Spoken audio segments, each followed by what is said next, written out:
Back here on Little League Sunday with the Indians from Smithfield, Rhode Island. We're going to go out right now to Minnesota where Ryan Lavarnway joins us. And Ryan, let's begin with a play like that last night. I know you didn't get any practice for that in Little League as a kid because there's no collisions at the plate. Take me through a play like that when you've got just enough time to track the ball and you know that guy's barreling down on you. Yeah, first thing you do is you take a peek at the third base coach, see if they're sending him.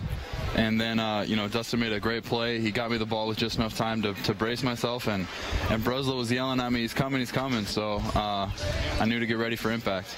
There's no catcher on catcher easing up there. Domit, being a catcher, doesn't try to go the easy way around you. He comes in hard. Yeah, well, maybe if I had built up a rapport with him over the years, but, you know, they're trying to win the game, and I pretty much plopped myself right on home plate, so I didn't give him much of an option. That's a huge play at the moment, and then the bats pick it up from there. We've got the kids here from Smithfield, Rhode Island. The Indians are here. We're going to start with a question over here from Jake. Jake, you got a question for Ryan? Why do you like catching so much? Why do I like? I love catching. I love being a part of the game in every pitch. I love working with the pitchers, going over what we think we're going to try to do, and then going out there with a plan and you know, kind of reacting based on how they react to our pitches. And it's kind of a cat and mouse game, and I love every minute of it. When did you catch the bug, Ryan? When did you become a catcher as a kid coming up? At what point did you realize that's the position you wanted to play? I think when I was 7 years old, my dad was our manager, and I was the only kid that wasn't afraid to get back there. So they put me back there a little bit, and I kind of took to it right away.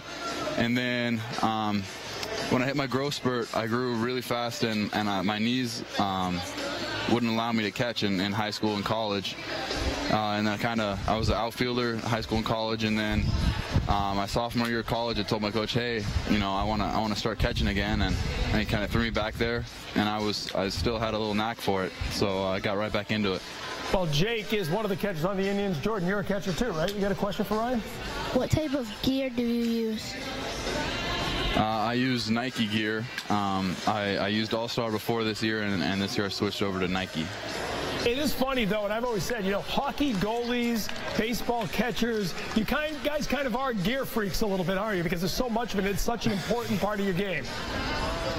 It is. It's you know, it's kind of part of my person. I talk to the infielders and I say, I don't know how you guys stand this close to the batter. The ball gets here too quick, and they look at me like I'm crazy because, you know, I'm inches from the batter, and balls hit me in the body, balls hit me in the face all the time. But I'm like, yeah, but I get to have my gear on, and it protects me. So without it, I kind of feel naked.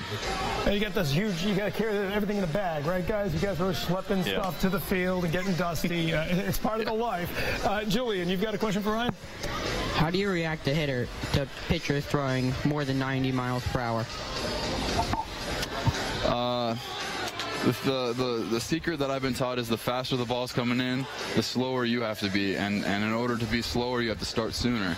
So you should take a deep breath, relax, and start a little bit sooner, and don't try to speed up with the ball, because if you try to speed up, then your game's going to get a little off kilter. All right, Steve, you've got a question for Ryan Lavarnway? Yeah, what is the nutritional diet of an MLB player?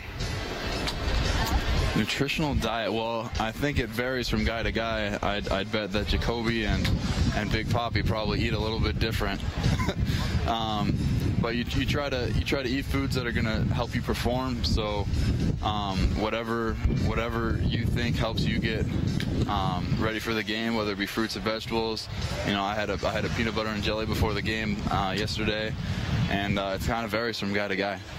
Guys, how many of you eating fruits and vegetables all the time? Show of hands. Come on now. Be honest. Be honest. Don't lie, guys. So.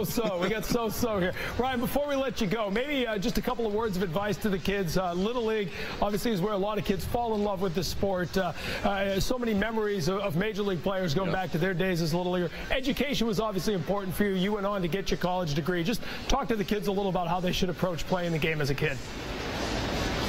Guys, for me, Little League is all about having fun with your teammates, having fun going out and playing the game for the right reasons. If you're going out there and playing because you love the game and you're having fun doing it, then you're going to go a long way and you're going to have a lot of fun doing it.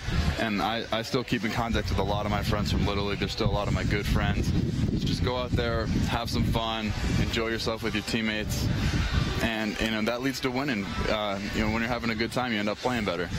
All right, it's great stuff. We appreciate the time. Guys, what do you say to Ryan Lavarnway? Good stuff. Ryan, Thanks, thank guys. you. That was fun. All right, Ryan Lavarnway joining us on Little League Sunday here on NESN as we've got the Indians from Smithfield, Rhode Island. We've got the Red Sox from Boston and the Twins from Minnesota coming up in the Twin Cities.